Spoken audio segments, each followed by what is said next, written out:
अशोक तुलसीयान जी। जय गुरुदेव। परम पूज्य गुरुदेव, आपके चरणों में कोटि कोटि प्रणाम। गुरुदेव, दुर्गा सप्तशती में लिखा है कि जो माँ दुर्गा जी को अपना सर्वस्व अर्पण कर दे उसको तो शरणागति मिलती है। माँ ने जितनी समझ, जितनी सामर्थ्य, जितनी शक्ति दी, मैंने अपना सर्वस्व अर्पण कर दिया। महाराज जी, कुछ तो कारण है कि इतना होने पर भी पूर्ण शरणागति नहीं हो रही। कृपया मेरे मन की इस दुविधा को अभी आपने समर्पण किया, आपको याद है इसलिए आपने समर्पण नहीं किया। ये अहम स्मृति है ना, अहंकार विमूढ़ आत्मा करता हमिति मन्यते, मैंने ऐसा किया, क्या समर्पण किया? कुछ नहीं। आपको याद कहाँ है? जब आपको याद ना हो इस बात का, मेरा कुछ है तो माँ का है, तो आपका क्या बनना है? फिर आप भी तो माँ के हैं, तो आप भी माँ स्वरूप ही हो जाएंगे। देवी प्रपन्नार्थ हरे प्रसीद प्रसीद मातर जगतोखिलस्य प्रसीद विश्वेश्वरी पाहि विश्वम तुमीश्वरी देवी चरा चरस्य। तो तुम भी तो वही हो, मात्र शक्ति तुम में भी तो विराजमान है। वो शक्ति नहीं आई, वो चैतन्यता नहीं आई तो समर्पण नहीं हुआ ना। हम आज सत्संग में कह रहे थे, अगर ध्यान से सुना हो, कि बिजली का बोर्ड सही है, प्लग भी लगा हुआ है, स्विच भी सही है, बल्ब भी सही है, और ऑन करने से जला क्यों नहीं? बोले कनेक्शन सही नहीं है। बस चावल भर कनेक्शन हटा, इसलिए ऑन ऑफ करते रहो, कोई फर्क नहीं पड़ेगा। और थोड़ा और कनेक्शन सही हो जाए, एक बार में जल जाएगा? नहीं जल जाएगा। हमारा कनेक्शन सही नहीं है, हमारा चिंतन सही नहीं है, हमारा समर्पण सही नहीं है। अभी अहम बकाया रह गया है। तन वांग मनोभीर अमलई सोहम तवै वाचिता, शरीर मन वाणी और अमलई निर्विकार भाव से मैं स्वयं प्रभु के चरणों में शरण, तो शरणागति पक्की। फिर निर्भय निसंकोच आनंद में आप बेपरवाह मस्त हो जाएंगे। वही चाहे माँ को चाहे पिता को, वही हैं, वही है पिता। तुम्हें माता च पिता तुम्हें, तुम्हें बंधुश्च सखा तुम्हें विद्या द्रवणं तुम्हें। वही हरि माँ बने हैं, वही माँ हरि बनी है, कोई अंतर नहीं। वही कृष्ण काली है, वही काली ही कृष्ण है, कोई और एक ही तत्व है, दूसरा तो है नहीं। तो जब हम उसकी शरण में हो जाएंगे तो हमारे अंदर ये सब लक्षण जागृत हो जाएंगे। अभी हमारा समर्पण, हमारा चिंतन कहीं न कहीं विपरीत है। उसको आपको ढूंढना पड़ेगा, उसको आपको ढूंढना पड़ेगा। गुरुदेव की कृपा के बिना ये नहीं है प्रभु जी। हाँ, तो आप नाम जप करो, उसी नाम में आपको दिखाई देने लगेगा आपसे क्या त्रुटि हो रही। हाँ, आप नाम जप करो, जो आपको प्रिय लग रहा हो, जो आप जप रहे हो, और एकाकार जपो। जैसे मान लो माँ, हम कह रहे हैं मान लो माँ, तो हमारे सामने माँ लिखा है, और माँ उसी के बीच में आ जाएगी जो गलती आपकी है, जो आपकी त्रुटि है, वो साधक के सामने आ जाती कि बार बार जलन होगा और ये होगा, ये गलती है, कैसे छूटे ये, बस जान लेना वो गलती आ जाएगी। पूरा का पूरा अंतःकरण की छानबीन भजन के समय होती है। जब हम एकाग्रता पूर्वक भजन करते तो हमारी सबसे ज्यादा जितनी गंदगी होती जो, वही सामने आती है, वही हमारे सामने आने लगे।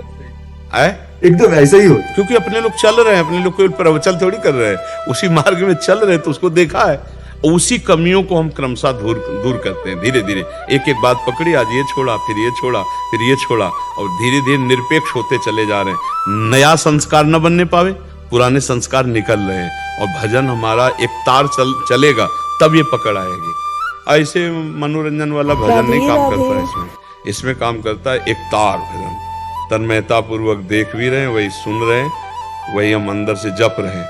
फिर उस समय सारी कमियां आ जाएंगी। आप में जो कमी है वो उस समय दिखाई देने लगेगी। ये कमी है, ये कमी है, ये कमी है। बस उन कमियों को अपने दिमाग में नोट करो और धीरे धीरे हटाओ, तो आप शरण में माँ के होते चले जाओगे। हाँ, कुपुत्रो जायते कुचिदपि कुमाता न भवति। उन्होंने तो प्यार ही किया है। हमारी तरफ से जो कमी है उसको हम माँ के ज्ञान बल से, बुद्धि बल से दूर करते हैं, और माँ के करुणा में चरणों का आश्रय लेकर के माँ स्वरूप हो जाते हैं। चिद चिद लक्षणम, चेतन अचेतन वही तत्व है, उसी में लीन हो गए, तब हो गया। माँ में इतना चिंतन करे कि अपना स्वरूप माँमय हो जाए, तभी माना जाएगा कि आप माँ के पूर्ण शरणागत हो गए। नहीं, हाँ, ये ढांचा केवल है, अंदर मंदिर में माँ ही बैठी है। तो माँ ने इतना तो ज्ञान करा भी दिया है, अनुभव में नहीं आया। बस अनुभव बिना ज्ञान। जैसे मान लो हम कहा कि खीर बनाने की पूरी प्रक्रिया पता है, पर कभी बना के नहीं खाया, तो अधूरा है लाभ प्रक्रिया। एक बार चक बना करके खाए तो ये बात अनुभव में आ जाए, तभी अनुभव गम में भजे जय संता। ज्ञान तो बहुत लोगों को है, लेकिन उसका अनुभव कहाँ है? अनुभव हो जाए तो जीवन मुक्त हो जाए। आनंदमय हो जाए। ठीक है। महर्षि, जैसे हमें प्यारी जी श्री जी राधा रानी से प्रेम है और उनके भक्तजनों को उन पे पूरा दृढ़ विश्वास है और वो प्रेम भी करती हैं हमसे, तो वैसे ही जो माँ के भी बहुत सारे भक्त हैं, तो माँ भी कृपया करके वीडियो को स्किप ना करें, वीडियो को पूरा देखें। राधे राधे। वैसा ही प्रेम दुलार वैसा ही। आप सच्ची मानिएगा कि माँ को जो नहीं भजते उनको भी माँ दुलार कर रहे हैं, फिर जो माँ को भज रहे हैं उनको दुलार कैसे ले करेंगे? देखो ना, पूरी सृष्टि का पालन पोषण माँ के द्वारा ही तो हो रहा है। आद्या शक्ति त्रिगुणमयी माया माँ भगवती अम्बा ही तो पूरे जगत का पालन पोषण कर रही है। हरि की शक्ति से तो सब हो रहा है। तो शक्ति स्वरूपा यही तो है माँ, यही तो जगदम्बा है। तो हमें लगता है यदि हम प्यार से भजन करेंगे तो निश्चित यही सब हैं। आपसे सच्ची कहते हैं, आप सीता कहो, राधा कहो, दुर्गा कहो, काली कहो, अम्बा कहो, वो महाशक्ति है। वही सब परम तत्व है। 10-20 तत्व नहीं है, एक ही है। लीला में अलग अलग लीला है। कहीं माँ का शांत रूप है, गौरी शांत रूप, कहीं विकराल चामुंडा भद्रकाली विकराल, कहीं विकराल कहीं शांत, उन्हीं के सब रूप है। हम अगर प्यार से माँ को भजेंगे तो भगवत प्राप्ति भी हो जाएगी, ब्रह्म बोध भी हो जाएगा, जो चाहोगे वो हो जाएगा। पर इतना मानना है कि माँ से बढ़कर कोई नहीं है, बस ये अंदर मान कर के भजन करे तो उसको सब कुछ प्राप्त हो जाएगा। जैसे रामकृष्ण परमहंस जी को कौन सा तत्व बोध नहीं, कौन सा ज्ञान नहीं, और भद्रकाली माता के उपासक थे, सब कुछ ज्ञान प्राप्त है उनको, सारा ज्ञान उनको प्राप्त हो गया। तो मतलब अपनी उपासना में हमें जो दृढ़ हमारी रहना, उसमें दृढ़ हाँ। रहना। उपासक को ये मानना होगा कि जिसकी हम उपासना करते हैं उससे बढ़कर कोई नहीं है।